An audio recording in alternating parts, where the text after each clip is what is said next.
Poor dog in the car. Yours? That's about 78.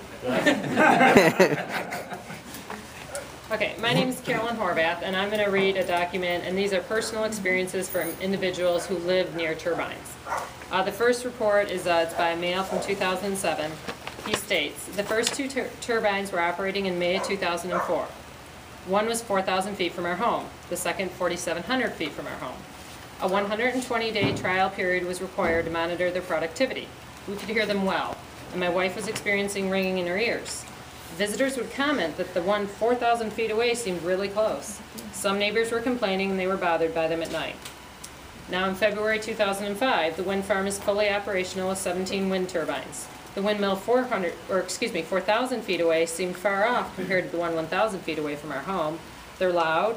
They've been compared to jet engines, a plane that will not take off. There's no gentle swoosh, it's a whoosh noise. They grind, they bang, they creak. The noise is like surround sound. It's omnidirectional. It feels like there's this evil thing hovering above you and it follows you everywhere. It won't leave you alone. The noise will not allow you to have your own thoughts. The body cannot adapt. It's a violation to your body. It's a noise that the human body cannot adapt to even after more than a year of exposure. As time progresses, it becomes unbearable. Our 5-year-old son was afraid and unable to sleep in his own bedroom for more than 1 year. He would get in our bed or in his brother's bed. We put him down at 8:30, and many nights he would be awake at 11. Finally, he would fall asleep, wrapped in blankets, in the fetal position with his head covered and with a fan in his head. We had to create noise to mitigate the wind farm noise. The body can adapt to the fan noise. In the morning, he would get up tired and cranky. In September 2005, he started school and was not getting enough rest. He began getting more aggressive with his friends. He was defiant. We know he was suffering. He had throat infections and often had a fever and not feeling well. We abandoned our home February 21st, 2006. Since the move, the aforementioned son has been doing much better. He sleeps in his own bed every night. He sleeps with his arms and legs spread everywhere, as opposed to the fetal position. It was only 10 days after the move, while he was having his back rubbed in bed, and he said, "It's nice to be able to go to sleep in my own bed." He's much less defiant. He's become the kind and gentle boy he was before the wind farm nearly destroyed his life. Knowing that, we should have moved Knowing what we know now, we should have moved a year before. Our 9-year-old son, who was sharing a room with a 5-year-old, was also sleep deprived. He would get up in the morning tired. We'd send him to school. He was tired and unable to concentrate, and his schoolwork suffered. He was unable to concentrate on his homework.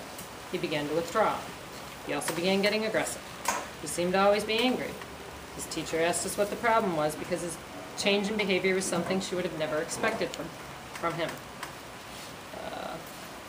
His eardrum burst while we were there in 2005. He had many throat infections, headaches, and has developed allergies.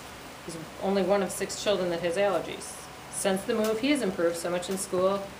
All right.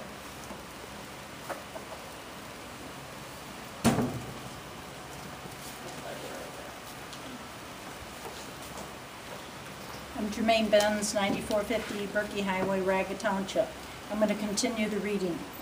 Since the move, he has improved so much in his schoolwork and his behavior and participation in class that the teacher says she cannot believe that he's the same child.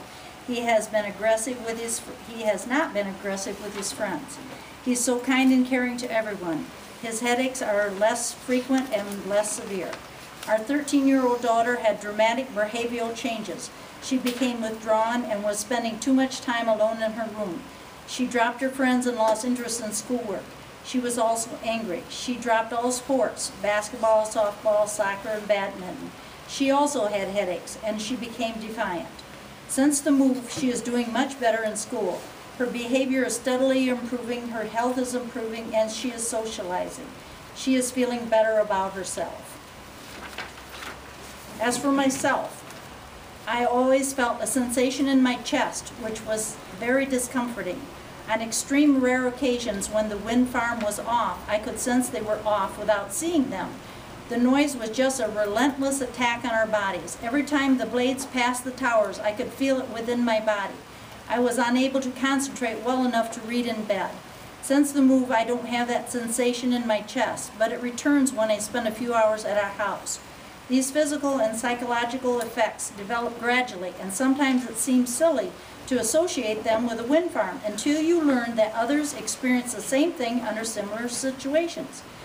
If we would have absolutely nowhere to go, we would have been forced to stay in our home. I hate to think what kind of physical and mental state would we be in now. During the months the sun is low in the sky, we get a flickering in the morning and late afternoon as the sun passes behind the turbines. This induces headaches quickly to those who are more susceptible to them. When the full moon rises and passes behind the turbines, the flickering is intense. We are devastated. We are broken because we have lost the home we built with our own hands, and we have lost the land which has been in the family for generations. Our home is now unsaleable. There is nobody in the community that wants to live there because of the wind farm. Nearly everyone supports us privately, but they are afraid to speak out publicly. We are a community of 2,000 people, and I did a survey of 216 people, and 96% said the wind farm was too close to their house. Also, 89% said the wind farm was too loud at their house. 78% said they felt they were not properly notified of the impact of this wind farm would have on their community. And there's the case number 2, and this is a female in 2009.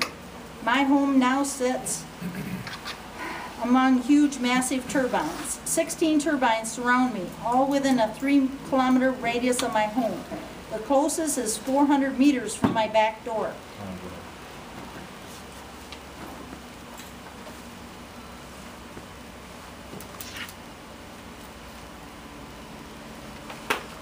Next.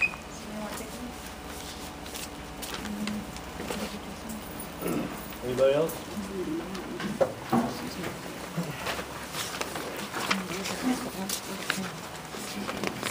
People often, Gail Northcott, Ogden, and I'll sign in.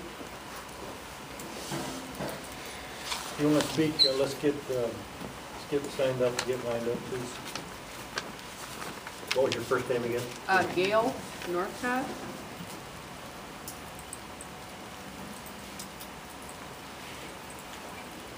Pass that clipboard back to, Is that? pass that clipboard back to him. Okay. People often ask me what the problem is with the turbines. They are not very noisy, I am told. The noise is constant, some days louder than others. It is not noise I enjoy or choose to be around. It is a noise I cannot escape. I live with the movement of shadow flicker created by the rotation of the turbines, coming through my dining room window as I drink my coffee in the morning. I have developed a sensitivity in which now I cannot even tolerate the movement of a small ceiling fan. The skies where I live are no longer clear, but dotted with blinking red lights marking the height of the turbines. When the turbines are down, a constant buzzing noise is emitted from the motionless structures. I have developed tinnitus in my ears. I hear and feel the pulsating of the turbines and buzzing in my ears.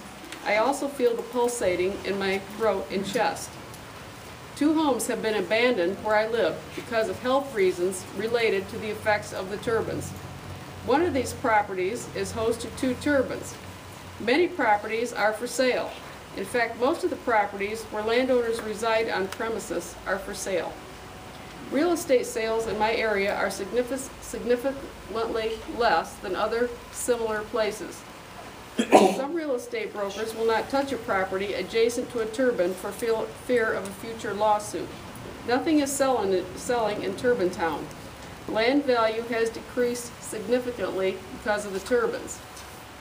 Significant hearing loss, itching eyes, high blood pressure, recently an immediate and intense elevation to 180 over 118, causing severe headache and complete dysfunction. Heart palpitations, achy joints, short-term memory loss, severe sleep deprivation on a regular basis. Results of a sleep study I had done showed 214 interruptions in a 6-hour period. Note, 6 to 8 is considered normal. 214 is comparable to someone who has attention deficit disorder. I have very little, if any, regenerative sleep periods. I've been told that I've developed a sensitivity that does not leave my body when I leave the vicinity of the turbines. The term used was toxic. My body is in a toxic state. I have an ulcer in my nose that does not heal. I'm awaiting an appointment in November with an ear, nose, and throat specialist. I often have blood in my urine. Never was a problem in the past. I am having problems with my lymph nodes. I have been anemic because of excessive blood loss. Blood work and other tests do not indicate changes which may have caused this hemorrhaging. I have spent time in the emergency room at the hospital because of this. I once thought my degenerating health was a part of the natural aging process. Time.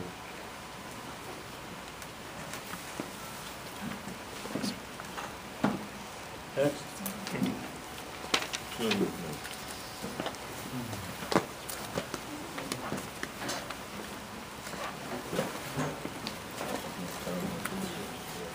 Sorry, I didn't know they wouldn't get through it. Laura Van Camp, 6867 Scott Highway, Westfield.